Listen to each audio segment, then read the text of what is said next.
Hello, everybody, and welcome to another author interview. I'm very happy to have Joe Abercrombie back on to talk about his upcoming book, the second in the Age of Madness, Trouble with Peace. How's it going, Joe? It's going good. It's going good. It's lovely to be back with you. Absolutely. So, Trouble with Peace, you managed to get it out, it seems, pretty smoothly in the time of COVID.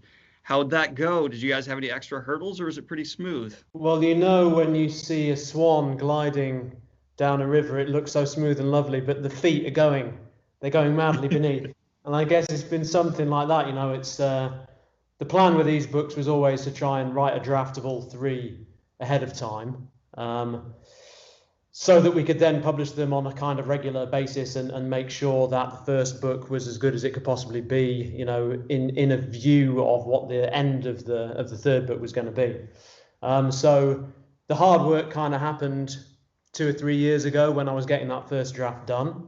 Once the first draft was there, quite a rough first draft, that meant that really, you know, there was only the tightening up to do. And so it's been reasonably smooth. You know, once that first draft was complete and you know you've basically got the structure of the books, the rest is kind of downhill. There's still plenty to do, but it becomes easier after that.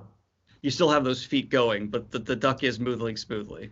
The duck is now hopefully moving smoothly towards the end, and with any luck, the third one will be out in a timely fashion in September 2021, the following year. So hopefully, if the gods smile upon me. My daughter just had a cough yesterday, and so we had to have her tested, and we're all isolating again, all in quarantine while we wait for a hopefully negative test to come back.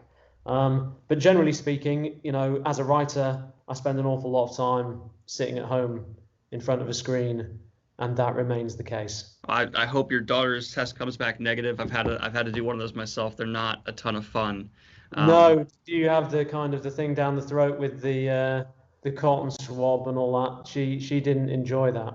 And they went through the nose with me. Yeah. Oh yeah, with her it was throat first, then nose. We had to do it at home. It was like a home kit that you post off, and she did not enjoy it. It was a kind of a as you were trying to tickle the tonsils at the back there. Not good. But I imagine isolating for yourself as an author, that's got to be par for the course most of the time. I mean, authors are typically in their caves writing, so not too much change there. I mean, if you're not comfortable with your own company, then you're in the wrong line of work. That's for sure. Well, getting to this book, I finished it last night, and I can tell you the title for this new trilogy, Age of Madness, is making more sense as we're getting a little deeper here. What does that title mean for you? What does Age of Madness mean from the author himself, First Law? You know, it's partly about what's happening in the books. The world is moving into this industrial era with a lot of social change, the world turning upside down, and also a lot of social revolution to go with the Industrial Revolution and perhaps the big political revolutions coming along. So it's a period where everything is new and different and people are reacting to very changed circumstances, changing rapidly themselves. But I guess it was also, to some degree, you know, a commentary on what's going on in our world as well, where it feels like we're in a period of kind of upheaval and populism and, you know, madness in a way. It's a period that is unlike any other that I've lived through. And it feels like the world of society and politics is very shaken up and no one's quite sure what's going to emerge. So I suppose it spoke to that as well at the same time. Absolutely. And I was going to actually say I found a lot of reflections in this book to current situations. And it seemed like the real madness to me was coming from these different warring political ideologies. Now, you didn't go too far into it, but it did have to definitely have those nice balanced, okay, here's some real world reflection going on. And was there a lot of intention there, or how did you really find the balance between, like, here's how I want to bring in the reflection of the real world versus no, this is still issues within the First Law? Well, I think, you know, I would never want to start with the big real world point that I'm making. Right. You know, that's something that happens incidentally, I think. And so naturally, you know, some of that feeling just gets into the books. But I think it's always got to be first the story of the world and the story of the characters that you're following. And, you know, any commentary on real world and real politics is just what happens incidentally, hopefully. So I'm not trying to make you don't want to make labored, heavy points. You know, theme is what emerges naturally in the writing of a good story, one would hope. With these books, it's interesting because You know, I wrote A Little Hatred, well, the first draft 5 years ago, and there's this lengthy section on the toppling of statues and, you know, rioting, lawlessness in big cities, and that feels almost uncomfortably on the nose now, in the light of events this year. And indeed, in the third book, I had to take a look again at some sections, you know, that felt like they were a little bit too on the nose and that the commentary was a little bit too direct. Perhaps people still will think so, even though it was written sometime before. So there's always a bit of a risk that events will overtake you and you know, cast your book in a slightly different light, I guess. It's not a good sign that someone writing about an age of madness is worried that the real world's going to reflect their madness. But well, yeah, or indeed make your madness look a little bit pedestrian, you know, not yeah. at all. Yeah, the real world has overtaken us in many ways, I think, especially if you write grimdark fantasy, you know. Yeah, that's scarily accurate. But shifting a little more to the personal level in this book, Savine's become a personal favorite of mine. I absolutely adore her arc and journey, especially in this book. There's so many moments, not to get into spoilers, like one specifically where she's pushing her father along that just like hit very accurately to me, felt very human, and she's dealing with so much. She's put through such a hefty ringer in A Trouble with Peace. And when it came to this specific character, I'm just curious what the process has been like for developing Savine. Yeah, I mean, I suppose it's similar to any other character, which is that I'm not sure there is a process. You know, you start with a sort of notion of who the character is going to be. And obviously with these characters, they've all got quite deep roots in other books. They don't appear in other books, but they have parents, and they emerge from the history of their parents and their situation, you know, which is laid out in other books. And so I suppose Savine grows partly out of, you know, thinking about what the child of those two parents might be like, who are, you know, very talented and powerful and impressive people, but also quite damaged and quite difficult people in their own ways. And so it's kind of thinking about what the upbringing of a character like that might produce.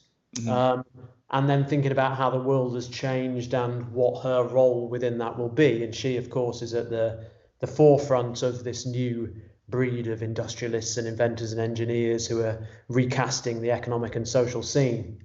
So, you know, she needed to be quite a fierce and dynamic and assertive kind of personality to make any sort of sense.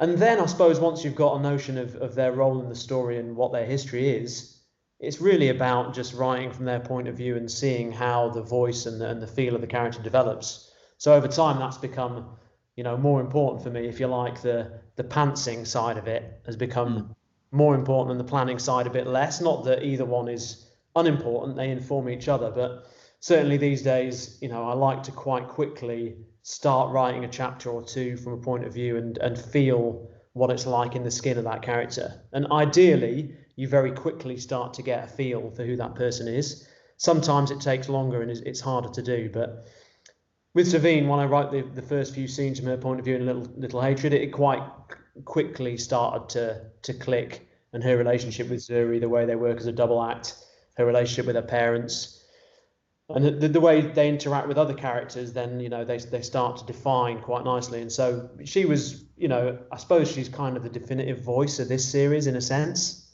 The other characters are important, but I think her thread is possibly the most central.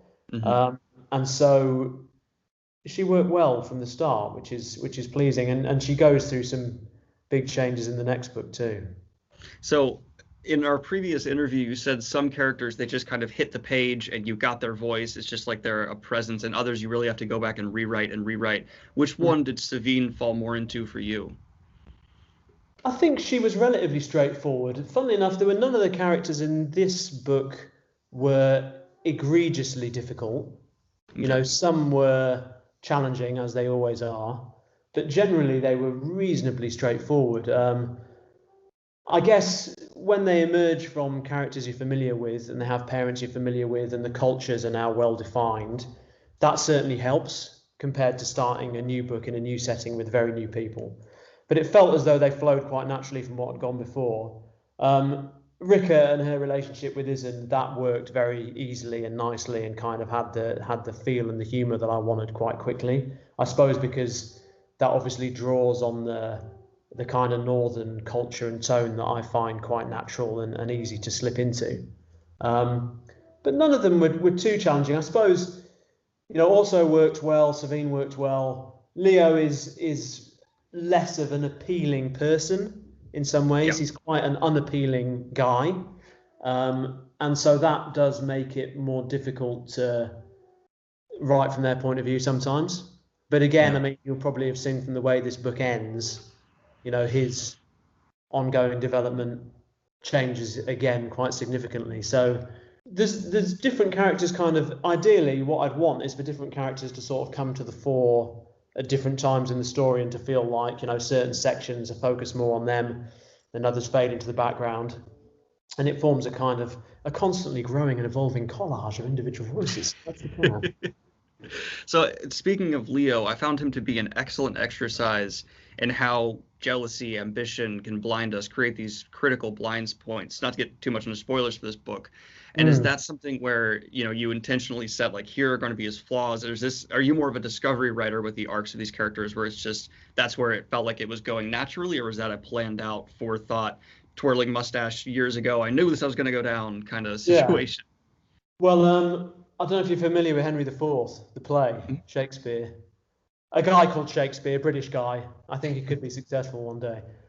Anyway, Henry IV was a play I've kind of known quite well for a while, and the fundamental setup of that is two princes, Hal, who will be the future Henry V, and Hotspur, who's a kind of mirror image. Hal is this scheming wastrel, and Hotspur is this glorious heroic figure, but he's also hot-headed and stubborn, and his doom is kind of defined in his own macho kind of posturing style that he has. Though he has many admirable qualities, he's kind of, he's too hot-headed. He doesn't have enough of the calculating side that Hal excels in. And so, that fundamental opposition was in my mind for these books, that basic setup. And so Leo is very much the Hotspur kind of character. That kind of defined the basic idea. He's a heroic, manly warrior, very much admired, but at the same time quite rash, hot-headed, reckless, and needing constantly to be reined in by cooler heads. And when those cooler heads can no longer rein him in, that trouble of one kind or another is probably going to follow. And so that was, I think, his arc, possibly more than anyone else's, was always quite well defined in my mind from the start. And it was just a question of trying to calibrate the relationships and the characters so that it makes sense and feels natural for the person. Yeah, and having him play off Savine so substantially definitely had many interesting moments. Again, I can't because spoilers, but okay. Yeah. What I really enjoy is when you've set up characters and they've got a distinct feel to them. How will they then interrelate with other characters? And there's some characters don't see each other that often, don't interrelate that much.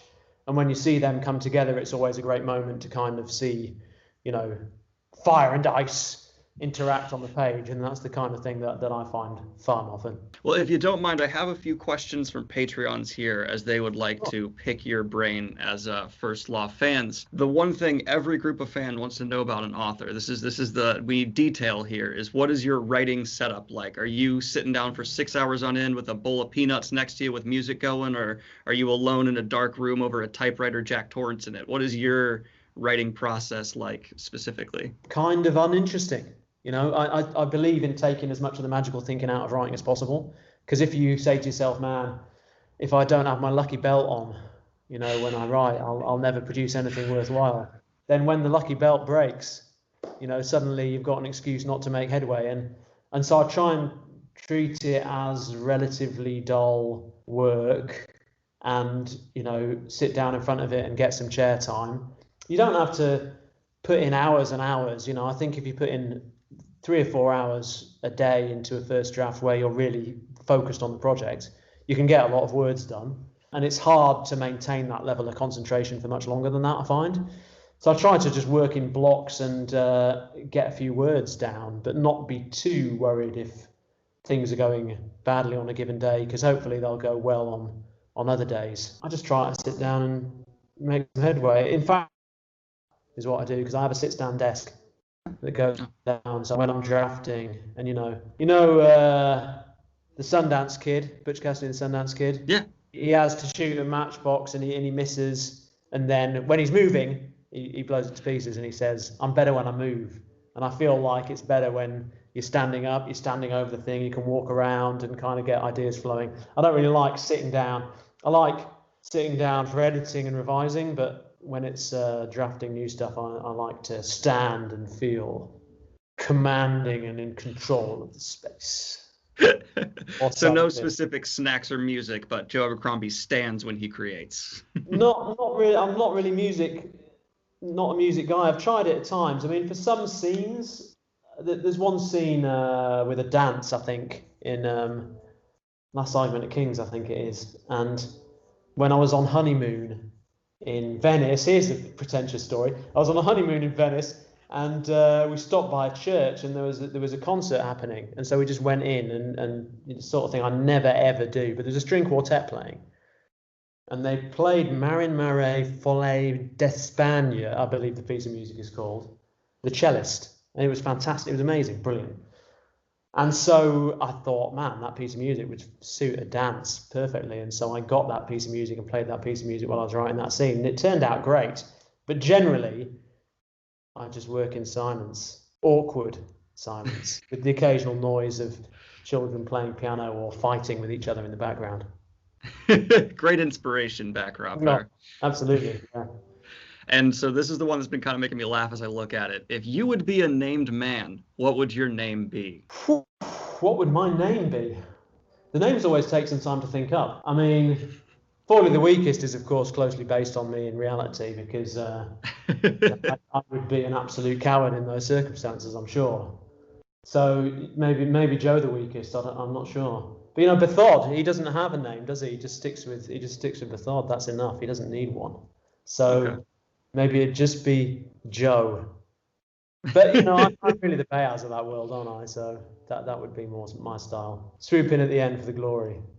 Okay, that works. That works. Well, I know you got a lot going on today, so I won't keep you for too much longer. I just have one more question that's very specific about something in this book I really enjoyed. How did you pick the quotes? There are quotes for different sections of this book that kind of set a tone. How much time did you spend on those, and where did you find them? Because they're all very apt for what's occurring, and I enjoyed them a lot. Some people will occasionally say I don't like real world quotes in my fantasy books. It kind of takes me out of the world or whatever, but that always feels a bit strange to me. I kind of like to pick up on things that real world philosophers and actors and people have said that seem to somehow chime with what I'm trying to do in a given part. And there's just so many clever and witty and ingenious things that have been said in history. It seems a shame not to draw upon them. So I think we have three may keep a secret if two of them are dead. That's the first one, isn't it? Benjamin Franklin, which just seems beautifully apt for scheming and plotting and people who would like to connive with one another. And then there's the Helmut von Moltke one, isn't there? No plan survives contact with the enemy. That, I think, is the third one. And funnily enough, the original quote I had in was the Mike Tyson one. Everyone's got a plan till they get punched in the face. Which is a kind of very Mike Tyson way of saying the same thing that Helmut von Moltke was saying. But I was a little concerned about the copyright implications of that. So von Moltke got the nod because he's been dead for several centuries, which is always nice. I like my thinkers clever and dead because then I can steal their ideas. And I just really like those things. And generally with the first law books, the some quote or other has kind of provided the title. And I've always liked those books, those titles that draw on a quote, For Whom the Bell Tolls as an example. Fascinating, that makes you want to understand where the quote comes from, how it relates to what you're reading. I just find it stimulating and interesting and sort of provides something additional to the book, like a little riddle for the reader. And so I've always enjoyed that. And the trouble being, of course, you have to keep finding them. Yeah. And so, occasionally I have found these quotes while poring through ancient texts, as I often do, but more often I find them by searching for keywords on the internet on quotes. And then Well, occasionally we'll read around them in order to get a bit more detail. But yeah, I mean, this is it's something I just like to do, and I've got a massive list of quotes somewhere that I've pulled out from this place or another. And whenever I see something that seems clever, I stick it on the list. You never know when it might prove apposite for one thing or another. well, the first one I came across is from Nietzsche, and it says, "In Oh yeah, times of peace, the warlike man attacks himself." And I just yeah, found that to be the ultimate. Here's what you're about to get in for, and I loved it. So yeah. good Thank you. job there. Yeah, and I was just going to say thank you to Friedrich Nietzsche for providing the best part of my latest book. It's not the best part, but it's a very good tone setter at the beginning. Well, Yeah. I will go ahead and have pre-order links in the description down below. Thank you so much, Okay. Joe, for being willing to come on the channel and talk about this. And look forward to a review coming out the day after this interview drops. So thank you so Yeah. much. No problem. I look forward to hearing it. If it's good, obviously, if it's not good, then you're dead to me. I'm That's a joking. I'm risk I'm joking. willing to take. I'm joking.